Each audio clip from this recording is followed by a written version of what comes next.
Hi children and viewers. In previous video we discussed about the homogeneous and heterogeneous mixtures and mixtures.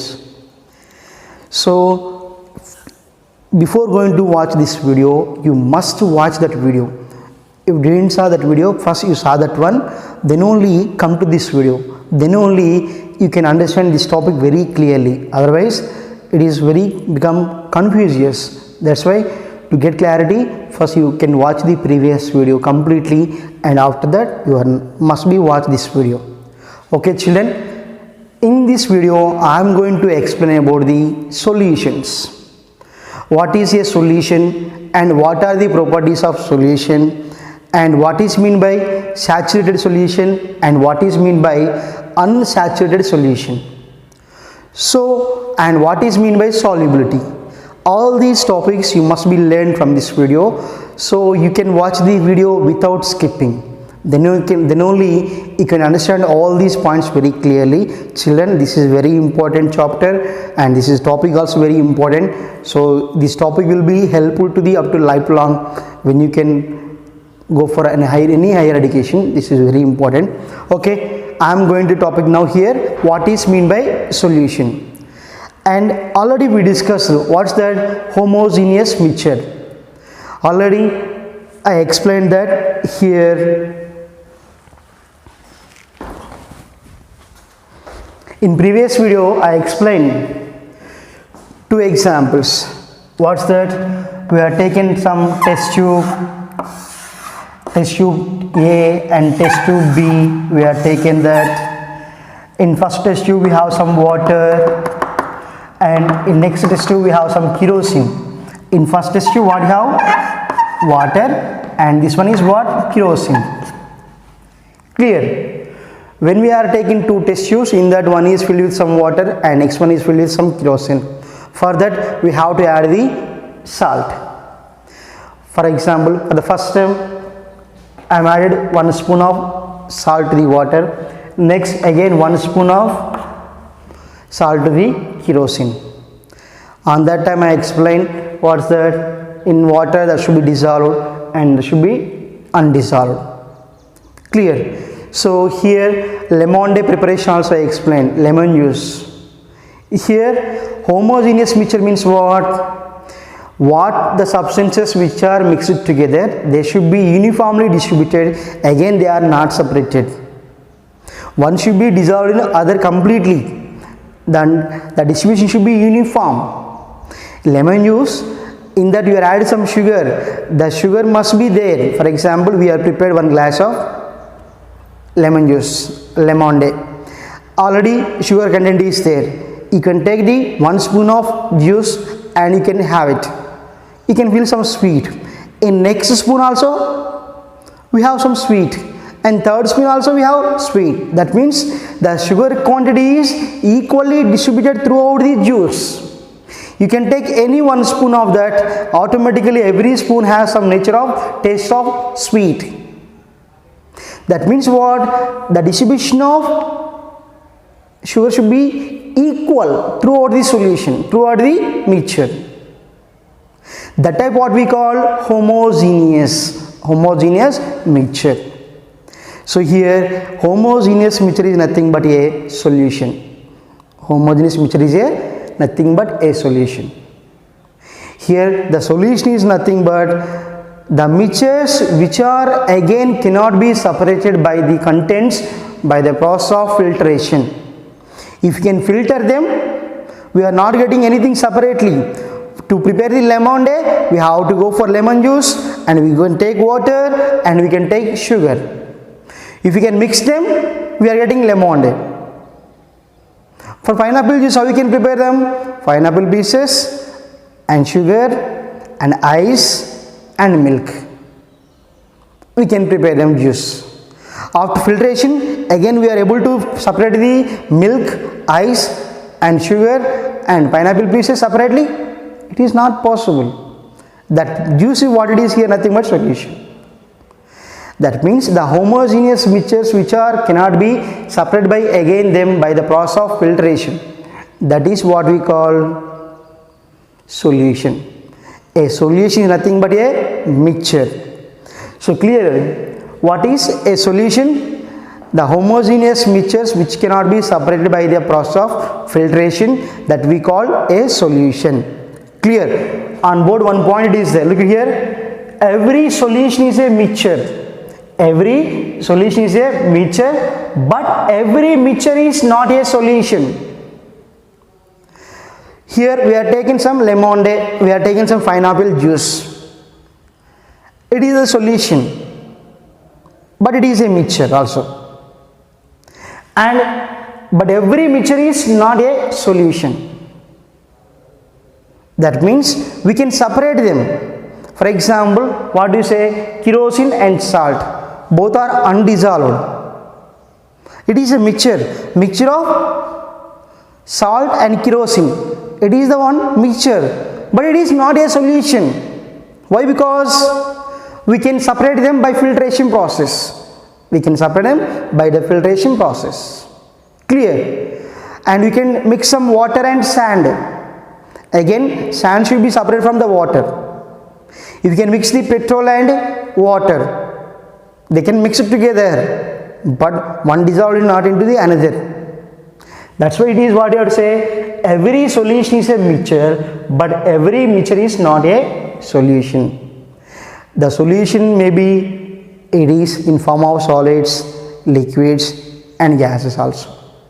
You can take two colors, yellow and red color. If you can mix them, we will get one new color. But it is not possible to again separate the colors. Clear? We are taking some red color and yellow color, both are mixed together. After that we will find one new color.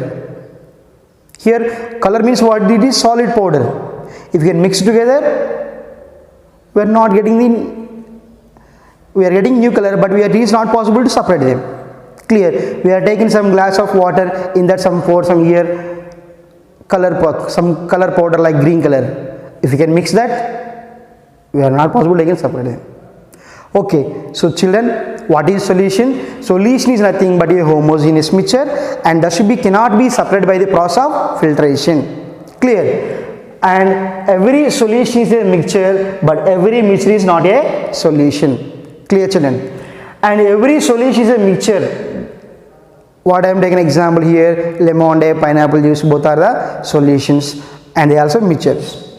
But every mixture is not a solution. Best example is what is that? Kerosene and salt both are mixed together. That is a mixture, but it is not a solution. Why? Because again we can easily separate them.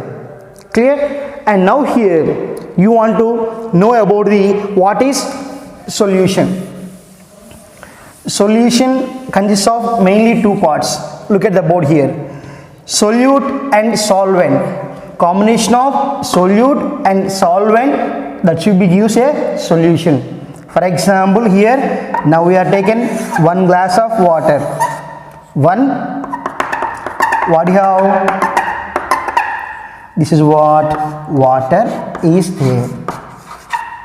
In that water we have to add some sugar.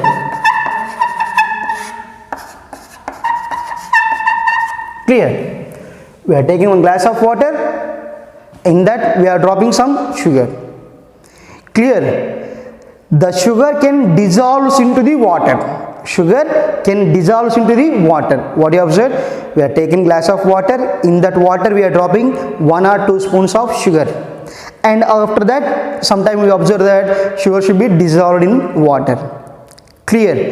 In this case, the sugar is called as the solute. Sugar is what? Solute. And solvent is water. Solvent is here. In this example, sugar is solute and water is solvent. Solvent means which can dissolve the other substances in it. Water can dissolve the sugar. Clear? Water can dissolve the sugar. That means sugar is dissolving in water. Sugar is dissolving water. Don't confuse, children.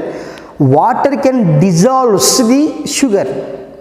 Now water is called solvent. The substance which can dissolve the other substances in it, that should be called solvent. Which can dissolve, and the substance which can dissolve in another, that is called solute.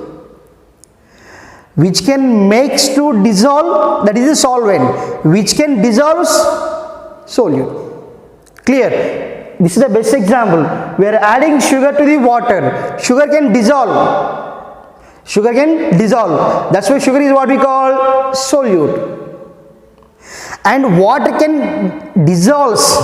Water can make the dissolving. That means water is called here solvent. What we call solvent. Simply in a solution we are having two things, solute and solvent. Clear? Which can dissolve the others, which can make the dissolving of others, that is what we call solvent. Which can dissolve in another, that is called solute. So solute and solvent is called solution. Clear? The amount what we are adding to the solvent, that should be called solute, and which can dissolve the another is what we call solvent. The combination of these two we call here solution. Clear? Basic example is that we are adding sugar to the water. Sugar is the solute, and which can dissolve the sugar is called we call solvent. Clear? For example, here we are taken water and sugar. Water and sugar. In that water is what I am telling solvent. Again we are taking another glass. We are taking another glass. In that we are having some milk. We are taking some milk. In that we are adding some Horlicks. We are adding some Horlicks powder. Now Horlicks powder is the solute and milk is the solvent. Got the clarity, children? You got the clarity between the solute and solvent? Which can dissolve in another is called solute. Which can makes to dissolve others is what we call solvent. Clear? So next thing we are going to explain about the what are the properties of solution. Okay, what is a solution? Solution is nothing but homogeneous mixture that should be cannot separate by the filtration process. It is called solution. Clear? Again, solution consists of two things, solute and solvent. Combination of solute and solvent is called solution. Clear? First thing is, what are the properties of solution? So I wrote here some properties here. Watch carefully. The first thing is properties of solution. Particles are so small in size we cannot find them with our naked eyes. We prepared some lemon juice already. We are filtered. Before going to drink, we can filter that one. We can separate all things. Wastes should be separated.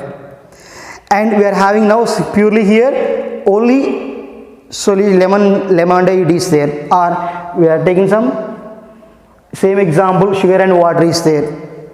Sugar is completely dissolved in water. Completely dissolved in water. Now it is a sugar solution.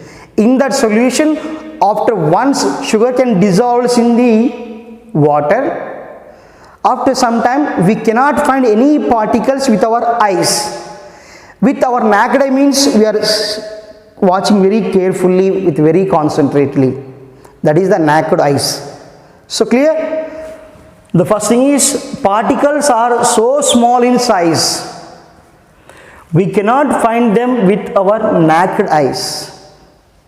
While we are doing the same solution through any microscope, we will find some particles.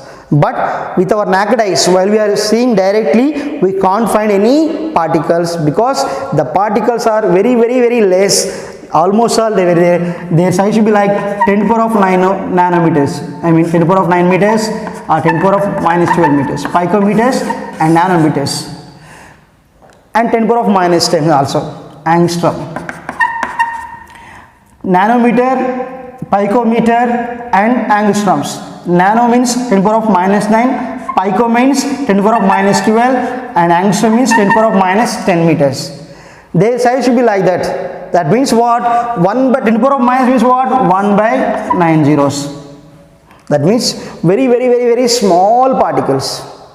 In solution, there are small particles are there. Those particles are we are not visible to us, even though we are watching with our naked eyes. That's the first thing. And they do not scatter a beam of light, hence path of light visible, not visible in a solution. Second thing is what? They do not scatter a beam of light, hence path of light not visible in a solution. For example, here we can observe that in a cricket match, the bowler will bowl a ball and the batsman will be hits the bat with the bat. Clear? That means what? If the ball is coming here, the ball is coming to the bat like this. This is the bat. Clear? If batsman is not hits the ball, then there is no path, change in its path. There is no change in its path. Clear? The ball is moving in this direction. If there is no bat, obviously there is no change in moving of ball. When the ball is coming in particular one direction, the bat will be strikes the ball. Then the ball will coming like this. Actually, this is the path of the ball. This is the moving of path of the ball. When the bat is there, the path will be changes. The path will be changes. That is the scattering. Simply, the direction of moving will be changes. The direction of moving will be changes. That means, in the path of light ray, if any obstacle is there, that should be deviates its path. Deviates its path. That phenomena is called scattering of light. What we call scattering of light. Clear, children? So this is about the next thing is what? They do not scatter a beam of light, hence the path of light not visible in a solution. That means there are small particles there. When we can focus light onto the solution, the particles of the solution do not scatter the light.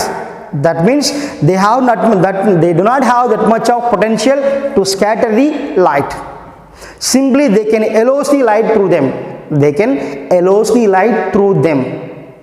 That's why the light is not visible to us. Clear? Got my point? If solution, this is a solution, transparent glass is there, on that we are focusing light. Here, if we can focus the light, that should be passes through the solution, and we are getting the light from other side. But inside the solution, we are not finding its path. Why? Because it is a solution, and those particles do not scatter the light. That is the second thing. And third one, solute particles are not settled down. Solute particles are not settled down. That means if you are not disturbing the solution, then also the solute particles are not settled down. That means they are not going to the bottom. Here, this is the sugar solution is there. Already sugar is added. Sugar is what here? Solute. The sugar is dissolved completely, and even though we are not disturbing that, they are not moving down. So, if they have these three main properties, that mixture is known as a solution. The first thing is solution cannot be separated by the filtration process. That's the first thing. And second thing is what? In a solution, the particles are very small in size, and we are unable to find them with our naked eyes. And next thing is what? Well, we are sending a light into the solution. The light particles do not scatter the beam of light. That's why we cannot find moving of the light inside the solution. We are unable to see the path of moving of light in the solution. And third one, solute particles are not settled down. When we are not disturbing the solution, the particles are not settled down. So these are the properties of a solution. Children, clear? And now we are going to learn about the saturated solution, unsaturated solution, and solubility. Clear? So for that, just see here.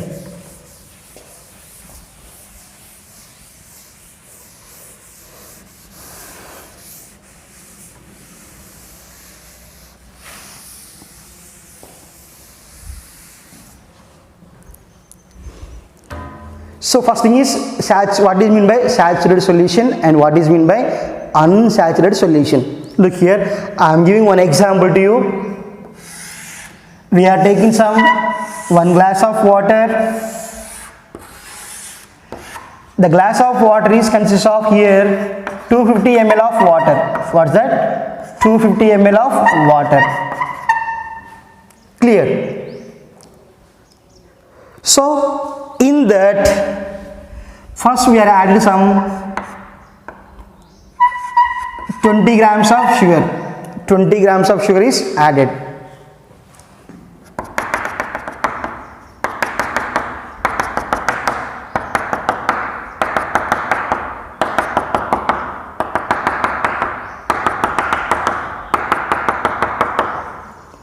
Clear? We are taking one glass of water. In that, how much of water is there? 250 ml of water is there. In that, first I added 20 grams of sugar. 20 grams of sugar and I stirred it. That should be dissolved. Again I added 20 grams. First we are added 20 grams of sugar. Again now I am adding 20 grams. And that also dissolves.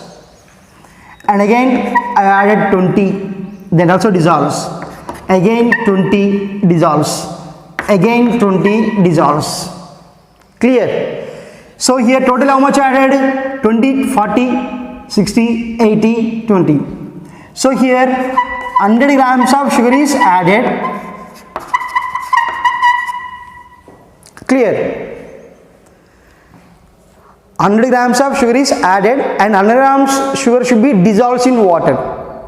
First time 20 we added and we stirred, observed, that should be dissolved. Again 20 grams is added, again observed, that should be dissolved. Again 20 grams, again 20 grams, up to total amount of mass what it is? Up to 100 grams, the sugar is dissolved in water of 250 ml of water. Clear? After that, even though we are added 1 gram of sugar, more than 100, that is the undissolved. That should be undissolved. Clear? Now, that solution is called saturated solution. Here, 250 ml of water is the solvent. 100 grams of sugar is what? Solute. The maximum solute should be dissolved in a solution is called solubility. The 100 grams is what it is? Amount of solute. That 100 grams only dissolves in the 250 ml of water. Further, if you can want to add this sugar, that should be undissolved. What should be? Undissolved. That means at this room temperature, for example, our room temperature is 30 degrees Celsius. At room temperature, 250 ml of water should be dissolved in 100 grams of sugar. More than that, that should be undissolved. So the maximum solute should be dissolved. The amount of solution should be dissolved is how much it is? 100 grams. Then the type of solution is what we call saturated solution.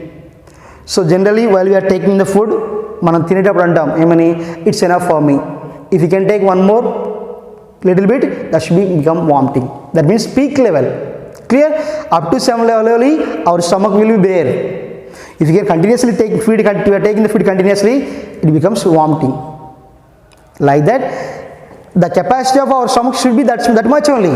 More than that, if you can feed, becomes vomiting. That's why here same here, the amount of solute is what here? 100 grams of sugar is enough for the 250 ml of water that is completely dissolved.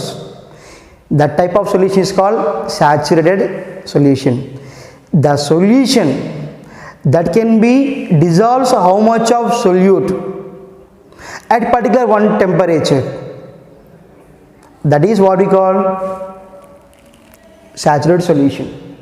And that phenomena, the amount of solute is what we call solubility. Clear? That can dissolve that much of solute only. That is the solubility. The amount of solute that should be dissolved in a saturated solution. The amount of solute that can be dissolved in a saturated solution at particular temperature is called solubility. Solubility is nothing but that can explain about the how much amount of solute can be dissolved in the solution. The solubility means what? The amount of solute that can be dissolved in the solution at room temperature. The solution what is nothing but saturated solution. The amount of solute can be dissolved in a saturated solution at particular temperature is called solubility. Clear? Then the solution what we call saturated solution. And now unsaturated solution. Unsaturated solution. More than the solubility of a solution, if you can add some more solute, that should be undissolved, and that should be what we call simple. For a saturated solution, if we are adding some more, for example here, it will dissolve only 100 grams of sugar. If we can add some more 20 grams, some more 20 grams, that 20 grams should be undissolved. What we call undissolved, then that solution becomes as the unsaturated. Clear? That means while we are continuously adding this solute, up to some level only the solvent should be dissolved the solute. After crossing the limit, it does not dissolve the solute. Then that type of solution is what we call unsaturated. The maximum solute that should be dissolved in the water or solvent is called saturated. More than the saturation solution, if you can add some more solute, that should be undissolved. That is what we call undissolved means what? That solution is nothing but unsaturated solution. And what is solubility? The amount of solute that should be dissolved in a saturated solution at particular one temperature is called solubility. In this case, 100 grams of sugar is the solubility. Clear? Very simple, children. We are taking 250 ml of water. In that we are added up to 100 grams of sugar should be added. That should be dissolved. Then that solution is what we call saturated, and the amount of sugar what we add is what we call solubility. After that, for that 100, I am adding some 20 grams, more 20 grams. That 20 grams is undissolved. Now that solution is what we call unsaturated solution. So children, this is the information about the solutions and properties of solution, and what is meant by saturated solution and what is meant by unsaturated solution and solubility. So children, I hope you understand this one. If you can understand this topic, like, share and comment the video, and for get latest updates you must subscribe my channel.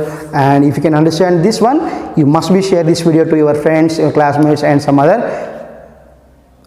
people who are studying the 9th class. Bye, take care. We will meet in the next video with another topic. Bye, take care.